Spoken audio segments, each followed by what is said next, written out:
I'm so thankful that you and everybody else was able to join. This is definitely an informal session, as you've seen already. Jump in, you got questions. I'm going to ask you all some questions to provoke some thought and action. So I don't want you to feel like this is just a lecture, because if you know me, I don't like boring lectures. I hate boring lectures. So let's have some fun. Let's have some dialogue. All right. Thank I you. sent I sent everybody a couple of questions in their welcome email that I wanted you to consider, and we're going to start there. So the first one was thinking about everything that you've done up to this point. What were some of the barriers you had to overcome to get to where you are now? What are some of the barriers you had to overcome to get to where you are now? And the second question is, how are you contributing to the character of your family, your friends, and your community? So here's what I'd like you to do. First off, I want you to write down the most notable barrier you had to overcome up to this point, the most notable to you. Not necessarily going to share that, but I want you to write that down and be able to reference it as we continue. And then once you write that down, the question of how are you contributing to the character of your family, your friends, and your community? That's what I'm going to ask a response from you. I want you to tell me one way in which you're contributing to the character of those three groups. Who would like to go first? I can go first. Talk to me, Frank. So, first of all, I love that question. That's an incredible question. And it's one that I talk about very, very often and with my friends and family. And I would have to say, I give everyone absolute transparent access to my process and my success. I believe that there are some things that you have to keep private. I believe that you have to protect your vision, you have to protect your gift, you have to protect your calling. But once you are walking in it and doing it and releasing it, it's okay to give people that information. It's okay to share it. It's okay to tell people, this is how I did what I did. And I get asked often, Frank, what do you mean, you wrote a book? How did you do that? What was that process like? Did this take you like 3 years? And I'm like, no, actually, I have it written down. Here you go. I can give it to you. I don't mind sharing it. What are your book sales like? Absolutely. Let me show you what we're doing, And I believe that there is room for everybody, be it family, friends, my community. And I think when we get stingy or when we get, nah, I'm gonna tell you this part, but not this over here, I think we create an atmosphere where people begin to lose. And I don't want anyone to lose. Even if I'm with somebody, I have one of my friends that's writing a leadership book right now. We have the same genre of book. And she was just like, I cannot believe you're giving me all this information. Guess what? I want you to speak to the audience, and I want to speak to the same audience. I want us to go in there together and wreck it. So I would have to say total, complete transparency in my process and in my success. Love it, love it, love it. All right, who's next? Answering that question. What's one way you're contributing to the character of those three groups?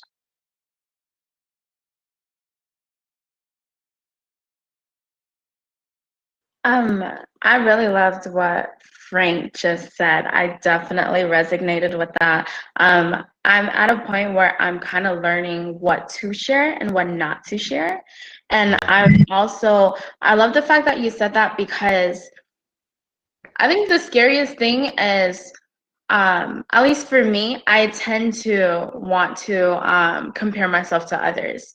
And I'm like, oh, but that person is doing it and they've been doing it for so long. They have so much more experience. What is it that I can offer when I'm trying to offer the same thing without the same amount of experience? So I've kind of learned that even though we all may be doing the same thing, there is something that I can relate to with people that others may not be able to. We all have our individualness to us, that even though we're giving the same thing, there's a way that people can resonate with one person that others can't. And at the end of the day, is to help everyone. So there's Yep. certain things, certain barriers that one person can give that the other can't, and that's the beauty of it. We all can go into it together and all have something to offer to help everyone ultimately, because I can't help everyone, and it's okay because somebody else can. So thank you for that. I first want to start with that. I think my biggest thing right now is overcoming my fears and not letting the hard times stop me. And my family can see it, whether or not I let them know.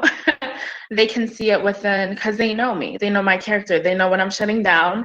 They know when I need my space. Sometimes I tell them straight up, but them seeing me go through the struggles, and even though I may pause for a moment, I still continue to move forward.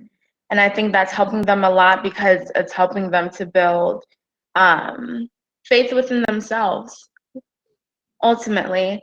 And that's the beauty that I'm going through, at least at this moment within my own life. Oh, that's great. That's a great share for both of you. Two things that stood out, and I think to the point you reiterated about Frank's answer is that I asked you all to think about the barriers you've had to overcome, and then I asked you how are you contributing. And the reason I asked those two together is because our stories are our stories, and no matter if we are talking about the same thing, my perspective is based around the barriers I've had to overcome and the experiences in life I've had to overcome. So we are never going to attack the same thing the same way. We're never going to look at the same thing the same way. And it's important for individuals to acknowledge their experiences and see them as ways and opportunities to move forward. To your point, Cartina, you said you have shown that you can overcome your fears and not let the hard times stop you. One of my favorite quotes that it reminds me of is, fear does not stop death, it stops life. Fear does not stop death, it stops life. Too many times we get stuck and we get planted in one spot because we've allowed fear to keep us worrying about what could happen, which is usually the worst possible scenario. And really all that's doing is saying that I'm too afraid to move forward, which means I'm too afraid to live. And so that's why I asked those two questions together, because I want you to consider those barriers that you've overcome already as a sign of and evidence of, you can do this. You can impact your family, your friends, and your community in a positive way over and over and over again. You have a track record of doing it. So thank you both for sharing. AJ and Deborah, I would love to hear your answer to how are you contributing to the character of your family, friends, and community. AJ, Okay. talk to me. Oh, Deborah, you ready? Yes, I'm ready. Go I for it thought you then. saw my mic. I thought you saw my mic. I'm So sorry. yes, how have I contributed? Hello, Katina. I'm Deborah E. Johnson. Katina, did I say it right? I'm Deborah E. Johnson. Nice to meet you. I am going to say how I've most impacted my family and friends is because of my scripture, my quoting scripture, and my praying. So the proof for that is, as I've been a born again Christian for at least 2 decades longer. And I was the first person in my family to be a born again Christian. And so they kind of thought like I sort of lost my mind. What was I doing? We didn't go to church that much. So suddenly I'm now talking about Jesus. I'm now talking about how much I love him. I'm now talking about you need to be born again. You need to come into the work. You need to come into the walk with me. And for honestly, 20 years or so, easily, they just sort of went, oh, Deborah's the religious one. Well, I kept living my life, and as of late, in particular, the last couple of years, I've really been talking scripture and reading scripture. Not so much quoting scripture like I'm throwing it at them, but like if I get a chance to talk to them and they want to pray with me, I'll even pray scripture. Well, just recently, my mother, who is still living, I'm very excited to say, she is not a church person. I'm trying to, woo her into the faith, all that. So I would say probably about 6 or 7 months ago, we were talking, and she said, oh, well, you know what? Everybody says when they need prayer, you know what? They should talk to Debbie, because Debbie's going to pray for them. Whatever's going on, she's going to start praying. She's going to start talking about it. She says, so we call you the prayer master, which I thought was really funny because I'm not a prayer master, but that's the way they now see me. Like, okay, if you need somebody to pray for you, go talk to Debbie because she's going to pray for it. And that to me is, it's just a beautiful it's a beautiful space to be in, and that I finally feel like they were acknowledging what I have to offer in terms of that I want you to know about God. That's a big, important piece. God is big and important in my life. And so that they're now willing to say, you know what? If you want to talk to God, you go to Debbie. You can talk to God together. This is Deborah, and That's I'm done awesome. speaking. That's awesome, Deborah, because I think it's important to let your community, your family, your friends know what's most important to you so that they in turn will share with you what's most important to them. At the end of the day, we're all trying to get to the middle. And I think well, I take that back. We're not all trying to get to the middle. I think at the end of the day, we are pushed and emphasized to be individuals and to be separate and to be ourselves. And the way to move forward, I found, is that if we can get to the middle, we can then move forward. Uh, the concept that I'll share with you is called take the trip. Take the trip. I'm not sure if everybody has ever heard this, but if you can, right, I want you to draw a circle about the size of your fist on a sheet of paper somewhere. Draw a circle about the size of your fist. Now, on opposing sides, I want you to draw stick figures. So one standing on top of the circle, one standing on the bottom. So they're opposing one another. Kyle, give me a thumbs up if you can hear me. There we go. I know you're driving, brother, and I appreciate you joining me. Kyle is another dope person that I gotta introduce this circle to. I'm so glad he was able to get on. So we got a circle, we got two stick figures opposing one another. This is called taking the trip. When you think about trying to influence your family, your friends, and your community, oftentimes you have your way of believing what you believe, and I have my way. So, right, if one represents you and the other represents me, on my side of the world, I believe that the sky is blue and the grass is green. On your side of the world, you believe that the sky is green and the grass is blue. Well, if I want to stand a chance at getting you to see my side of things and why I believe, to convince you and convince your behavior, I got to first be willing to take the trip to your side of the world to understand what you believe and why you believe. Because then when I invite you to my side of the world, you're more willing to do it. And the reason for this is we're talking about vulnerability.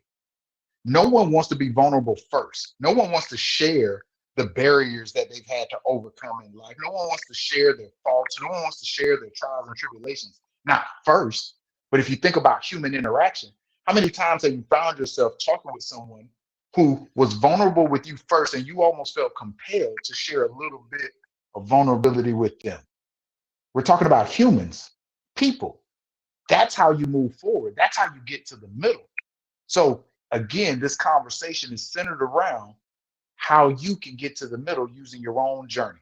AJ, I'm coming to you. I want you to share with us the question of how one way you are contributing to your family's character, your friend's character, and your community. So not the first question, not the barriers question. You want me to go? No. Okay. I want you to think about that, consider it, but I want you to answer one way you're contributing to the character of your family, your friends, and your community. Understood. Okay. So with that, I think with family, it's just connectedness. To be honest with you, it's all of it. Connectedness is the number one way I feel that I'm able to talk with my friends and be able to, but not really just talk. It's literally connection. And I feel like that's so different than what happens most of the time when we communicate. It's we talk, we don't connect. And I feel like that connection is, I just spent 2 weeks visiting my family in Ohio, which I haven't seen since COVID started. So it's been about 2 years since I've seen any of them. With some of those friends, I walked into their house and it was like nothing had changed. It was time travel right back to where, we were the last time we hung out, and you didn't notice anything. I mean, they may have had, they now have more kids, or their kids got, much bigger or whatever. Life had changed. They either sold their company or they have 2 new jobs, or, like whatever, like all of the life things had changed around them. They are the same person. We are still connected in the same way. And it just felt like home, And so that level of connectedness, I feel, is what drives me and is the way that I can be there for not only my family, but my friends. The community one is one that I'm working on hard. So that one is difficult because I'm probably involved in 4 different communities, IT, speaking, and like so on. And it's hard to kind of represent each one of those or be involved in that and maintain that connectedness. But I feel like the vulnerability item, the aspect that you shared a second ago, is exactly the way that you do it. So being a little bit vulnerable first allows for grace, where you can have someone come in and have opposing opinion, but you just kind of give them the benefit of the doubt, going, well, that's okay. I'll be a little bit vulnerable and see where they are, where it's safe for me. If they just decide to attack that, okay, that's fine. But sharing that vulnerability, I think, is the key there to building that connectedness. Absolutely. Absolutely. That's beautiful. And, I'm glad you used that word connectedness, because as we all gave our responses and answers, that was the common thread: connectedness. We were connected to all of those groups, our family, our friends, our community, in some way, shape, or form. And we're all trying to positively impact those groups. And in all of your answers, I heard some things. I heard being intentional with your relationships and your actions, right? We talk about staying connected to those people, because to impact your family, your friends, and your community, that takes you staying relevant, staying in front of them, staying in touch with them at all times. Otherwise, you lose that connection and they go form connections with other people and other resources. But we want to positively help our communities that we belong to. And the thing about our communities, as AJ touched on, is they extend beyond just where we live, where our address is connected to. Our communities are our family, our friends, different events that we are having like this. We are all now connected because we have what we call shared experiences. And through shared experiences is how we learn. Because again, our different barriers, our different obstacles, our different journeys help us all to figure out how to move forward. I'm a big positive person. I believe in optimism. In 2017, I came across what we call the Optimist Creed. I don't know if anybody's ever seen it or heard it. I'm going to share my screen with you so you can see it, but I will definitely read it for those who are driving. Here, let me share this with you. Is that like Optimus Prime? It is not like Optimus Prime. However, it can transform you if you let it. Well played. Well played. All right. Can everybody see that? Optimus Creed? Yes. Awesome. So as you can see there, it's how it reads. You have to first start by promising yourself to be so strong that nothing can disturb your peace of mind, right? That's the first line. And that right there hooked me. You have to promise yourself to talk health, happiness, and prosperity to every person you meet. You have to make all of your friends feel that there is something in them. You have to promise yourself to look at the sunny side of everything and make your optimism come true. You have to promise yourself to think only of the best, to work only for the best, and to expect only the best. Man, this thing was speaking to my spirit right when I was reading this. It says you have to promise yourself to be just as enthusiastic about the success of others as you are about your own. You have to promise yourself to forget the mistakes of the past and press on to the greater achievements of the future. You have to promise yourself to wear a cheerful countenance at all times and give every living creature you meet a smile. And these days we're wearing masks and we got enough things to be angry about. So it's much harder to put that smile on. But we all know and have heard that it takes more muscles to frown than it does to smile. You have to promise yourself to give so much time to the improvement of yourself that you have no time to criticize others. And lastly, you have to promise yourself to be too large for worry, too noble for anger, too strong for fear, and too happy to permit the presence of trouble. The Optimist Creed, man, this thing touched me. And I don't know what it did for you, if it did anything for you, but that thing is powerful. I will send that to you all so that you have it. I want to share that with you. But I think that that lays the foundation for a lot of what I want to talk about in the rest of this conversation. Those first two questions, the barriers and character, how you're contributing to it. For me, they're tied to a larger concept, which is your legacy. They're tied to that. And so the question that I have for you to now consider is, how clear is the vision you have based on the legacy you want to leave? How clear is the vision you have based on the legacy you want to leave? I ask that question because you hear a lot of speakers and leadership development thought leaders talking about having a vision and the difference between vision and sight. I would love to hear your thoughts. Give me one example of what you think is the difference between vision and sight. Can I get 2 volunteers? The difference between vision and sight. So AJ, I saw your hand. AJ, Yep. I'll let you go first, and then Cartini, I'll let you go second. The way that I would define it is sight is what I can actually see. Vision to me is something that I can imagine, or I can see it. I have the capability of seeing it without necessarily observing it in physical form.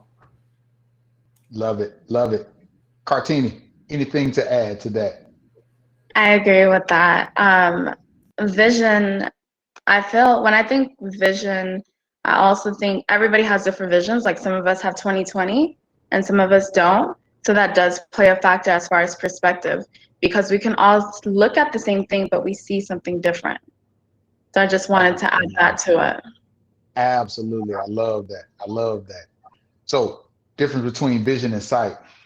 I was kind of doing some research around this. My background being in leadership development, I've done that for so many years. Frank and I, we connected on that thread, leadership development, and all of us are leaders in our own right, and we are all influential leaders. In doing some research on the difference between sight and vision, I found that sight for some of us we're born with, whereas vision, it has to be developed and it can be learned. So some are born with sight. Vision can be developed and it can be learned. With sight, there's no training involved.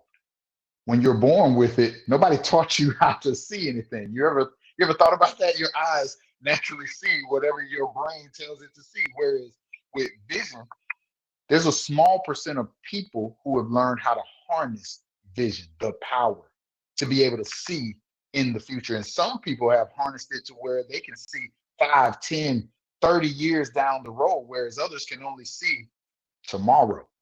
It just depends on how you've harnessed it. With sight, sight is used to help. Oh, Frank, go ahead. You got a question. I just wanted to add on that too, and it's one of the things that I talk about when I'm dealing with leaders. It is incredibly important that you do not allow your sight to impede your vision, because if you only go by what you can see, you will never make it to where you're trying to go. So I always tell my leaders, I have people that I'm working with right now that want to go out for these promotions at their jobs. And they're like, oh, they're giving it to everybody else. They keep passing me up, and this person's. And I said, you are going by sight, and you're never going to reach to where you go, because that sight is now clouding that vision. I want you to tell me where you want to go, and we're going to walk in that and speak to that. And I don't want to talk about nothing else. I don't care what you can see. I want to talk about what's in your mind. Where are you trying to go? Yeah, love that. That's beautiful. Beautiful ad, right? And that's oftentimes what happens and why people get distracted from their path, the path that's connected to their vision. A lot of times people take sight for granted. I think when we talk about just the ability to see, especially those who have it, and vision, they don't put enough value on it. For me, vision is connected to the desires of your heart. When you think about the things that you most want out of life, that's where vision is bred from. A question that I'm going to ask to the group, I want you to do this exercise. I want you to write down 3 reasons, as to why vision dies. 3 reasons as to why vision dies.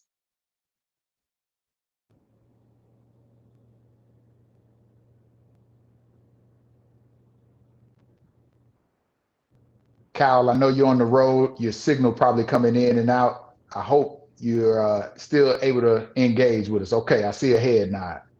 I just asked the group to write down, but for you, I want you to think about 3 reasons why vision dies. 3 reasons why vision dies. Okay. If I think about it like that, 3 reasons why visions die because to me it's like you forgot your purpose. You're not purpose Mm, driven anymore. So that's the reason why visions could die. The second one is because you're allowing your family and friends to actually impede where you're trying to go. You're trying to take what they telling you, and when you're taking that, you're letting your vision die because you believe in what they tell you, and it could be family and friends. And the third one is because you truly don't know who you are. If you don't know who love you are, it. how can you make stuff go? You don't know who you are. I got a song called "Who You Want to Be" by Wanda. It's a real song. Like, who do you want to be? And like Coach D, I love you so much because you tell people all the time that you gotta do it. You gotta do it because you want to do it. If you don't want to do it, how can somebody else make you do anything that you're not trying to do for yourself? That's what I got for you, Coach. You already know I Love always it. rock. Love it. Love it. Love it. All right. So here's what I want you to do. Everybody has had a time to write down their thoughts. I want you to give one reason. We're going to start with Deborah. One of the reasons that you wrote down. Deborah, give us one reason why visions die. Because you don't get enough resources.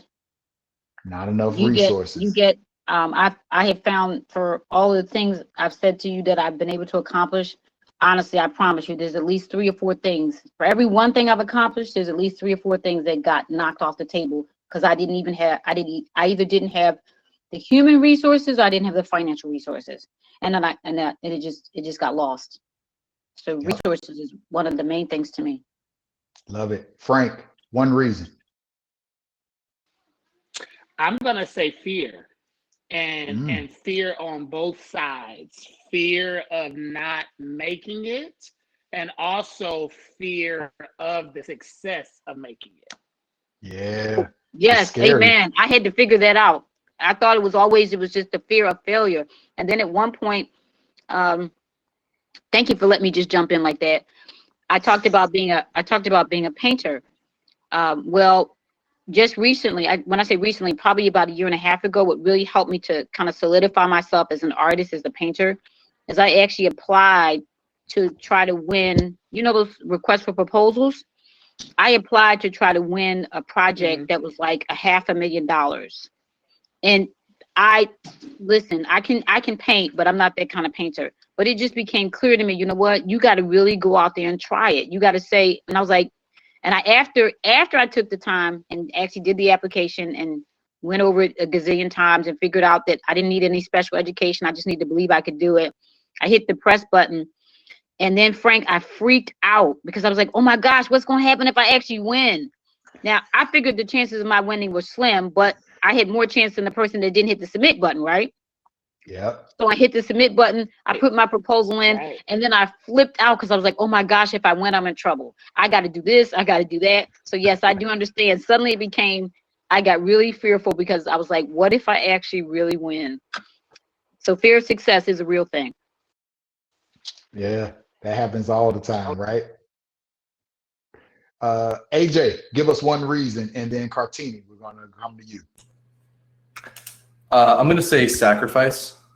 So just the unwillingness to sacrifice to make that vision come true. So, and it's possible that, you just can't do it because of whatever situation you're in, but just being able to put up what you need to put up in order to make that happen. So Frank, I think you said you started your own business this year. For me, it was, hey, I've got a mortgage I got to pay for. This is going to be a thing. If it doesn't, like if it fails, hey wife, how are you about sleeping in our cars? Like, how do you feel about that? And she's like, well, let's not do that. And so luckily it worked out okay. But it's one of those things that if you're not willing to sacrifice the things that you find like your comfort, then you're not really willing to sacrifice to make that vision happen. Absolutely. Absolutely. And Cartini. Y'all basically got all of them. I also put distractions. Distractions. Love it. Love it. And you're right. That's a powerful one, right? Distractions. We get distracted from our vision. And this is why they die. I want to add on some things that I've uncovered in working with a lot of the leaders in different organizations that I work with. So one, people stop talking about their vision. There's power in the tongue. Think about how often you talk about your vision and what you want. Uh, One of the things that my wife and I do, anytime we set our sights on our next house, we print off the blueprint and we put it up on a wall in a spot that we're going to see it often. So it's literally taped to the wall across from our bed. So when we wake up in the morning, that's one of the first things we see. And when we go to bed at night, that's one of the last things we see. When you walk past it, right? It's every now and then it catches your eye and you stop and look at it and go, yeah, that's still the dream. And we talk about it. And we talk about it with other people. So not talking about it, as Cartini said, distracts you or allows you to be distracted from your vision. Hence, that's why they die. We've touched on this a little bit. People stop believing in their own vision, right? Especially when they don't see fast enough progress. A lot of times we want microwave success. And it's hard to comprehend how long it's going to take for us to fulfill our vision, right? Vision being connected to the matters of the heart, that means that you don't know when it's going to happen. You know you're going to be successful, but nobody tells you when. And so we stop running the race and we give up in the middle of it, right? Sometimes visions die because they're not specific enough. I started this particular section with how specific or how specific is your vision as it's connected to the legacy you want to leave. When you lack details of your vision, it's hard to see where you need to go and it's hard to push past adversity. When I was training after college trying to go pro, I had a trainer who would tell us what's in your picture.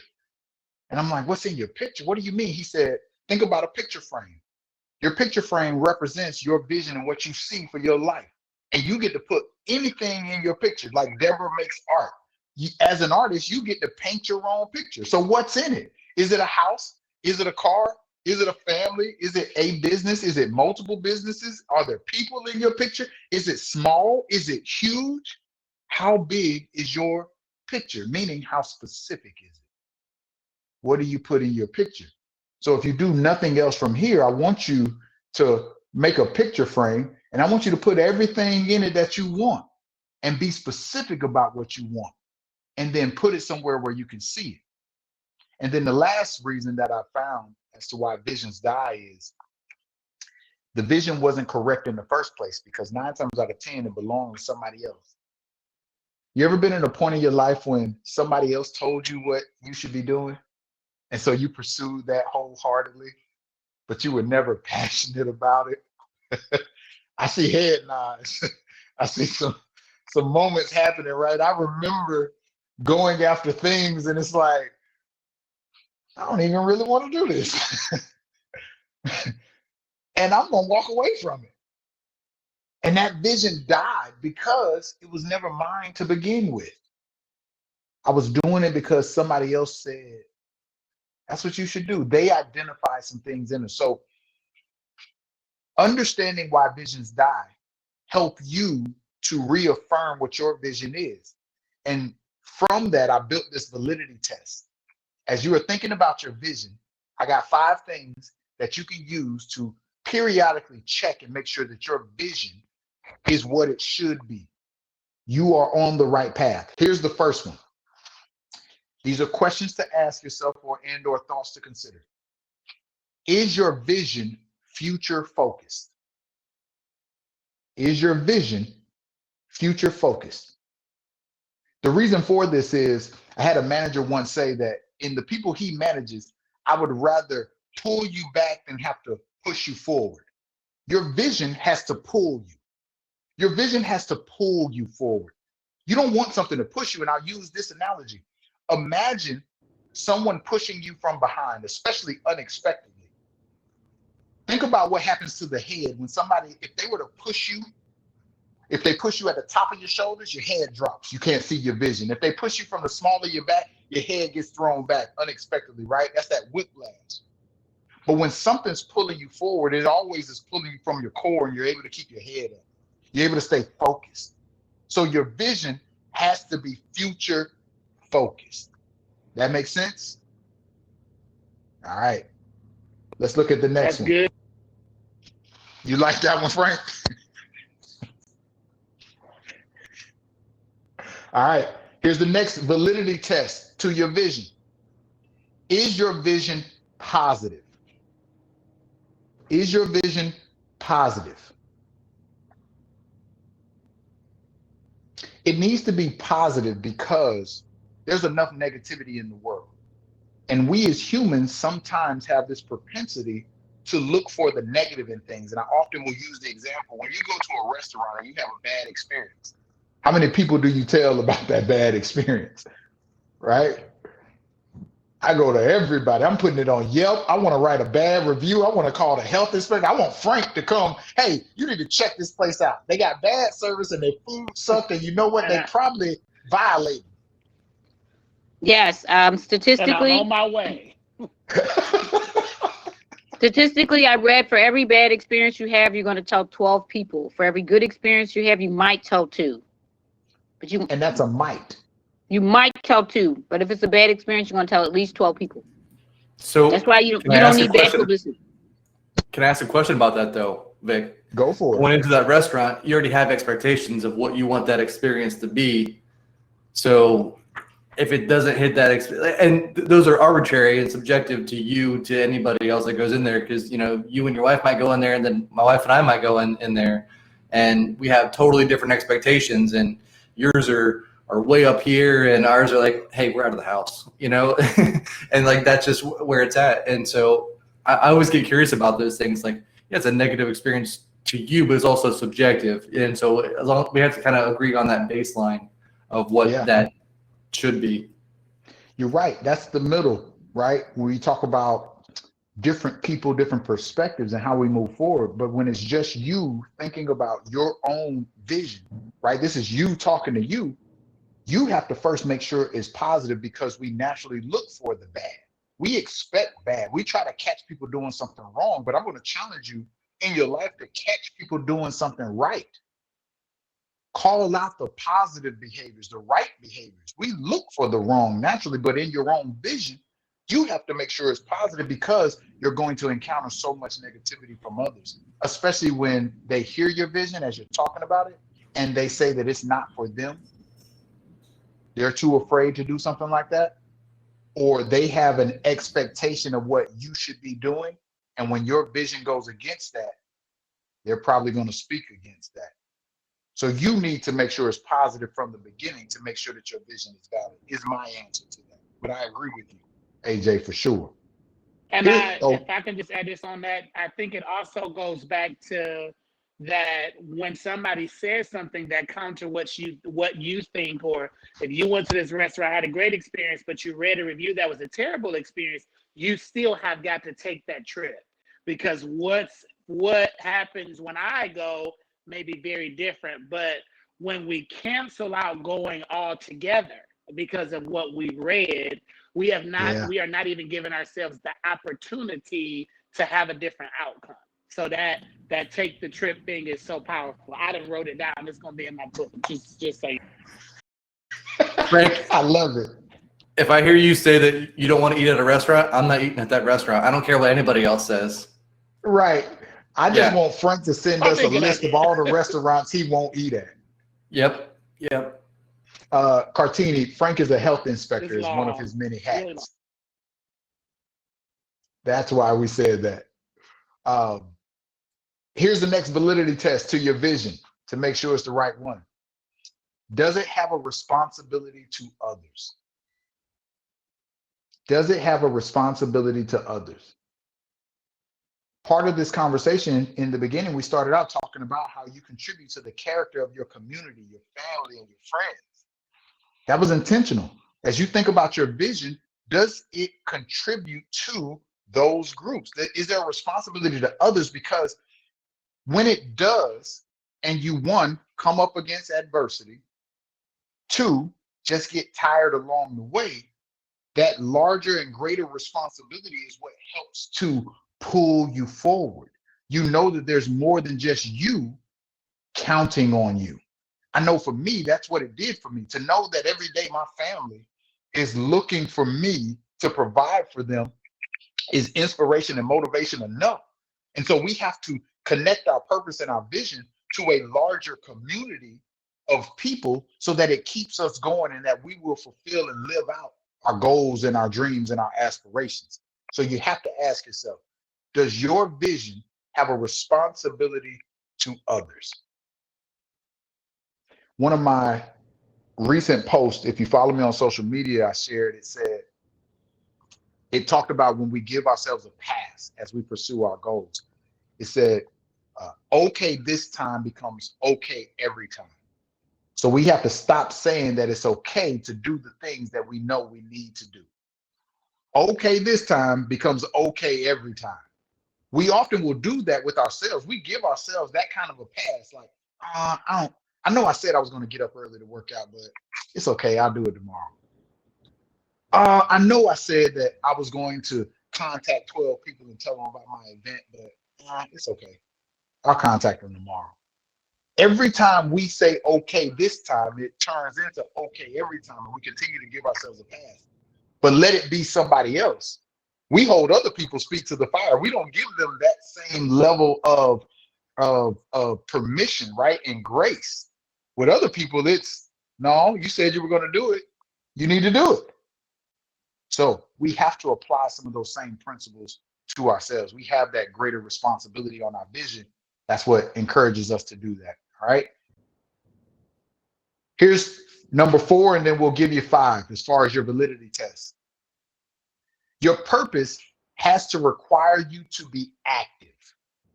Your purpose has to require you to be active. You have to take action. You can't just be thinking about your purpose, your vision. It has to require you to take action. You have to do stuff. And the reason for this has a lot to do with time management.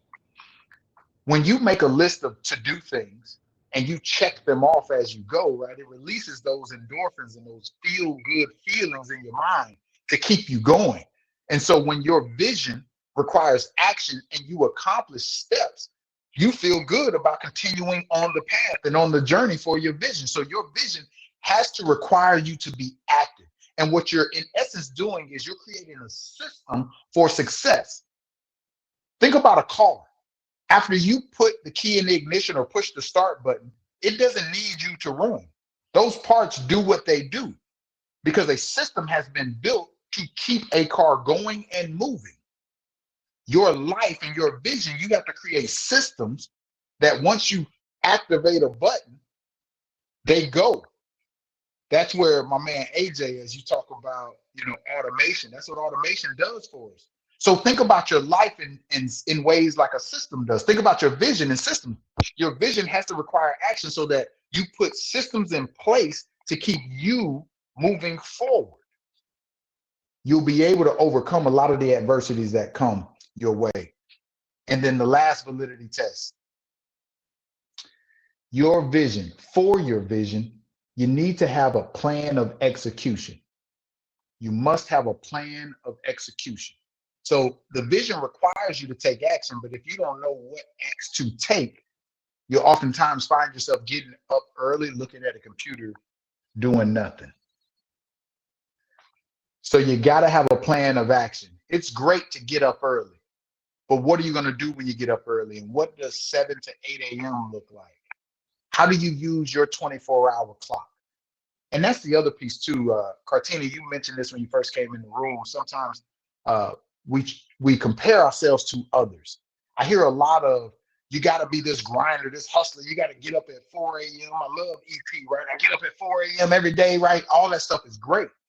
But if my schedule, my process, my system, my plan is different than his, I can't get up at that time. Maybe I'm a night owl. Maybe my day doesn't get started until 10. So how do I use my 24 hours to be the most effective and efficient? If my 24 hours bleeds into the next day, that's still a 24-hour period, but it's my 24 hours to use. And within that, talking about automations and what systems do for you, you're constantly having to guard and protect your time. And you have to find ways to get more time back. AJ was on my podcast, Purpose Addicts, and we talked about trading life for labor, or trading labor for life, excuse me. Because oftentimes we get on these jobs and we're working, killing ourselves. And then when we get home, we have nothing for ourselves. We have nothing for our families. So again, what systems can you put in place to give yourself back more time so that you can have more for yourself and your family? So those are the 5 validity tests. I'll recap them. Future focused, positive, a responsibility to others, requires you to be active, and there's a plan of execution.